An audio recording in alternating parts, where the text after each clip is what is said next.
Ali radhiyallohu anhu aytadilar.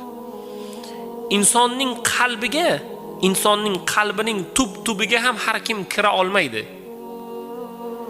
Har kimga ham emas insonning qalbining tub-tubiga kirishlik.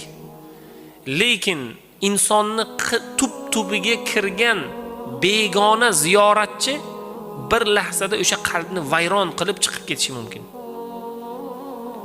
Shuning uchun bugun muomalada, odamlar bilan so'zlashuvda, odamlar bilan xatti harakatlarda sabr bilan, shukr bilan, o'zingizni bilgan holatda siz qanchalik inson bo'lsangiz, sizni ro'parangizda turgan inson ham inson, uni ham Alloh aziz qilgan.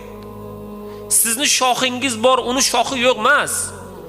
Siz qanday obro' e'tiborga ega bo'lgan bo'lsangiz, sizni ro'parangizda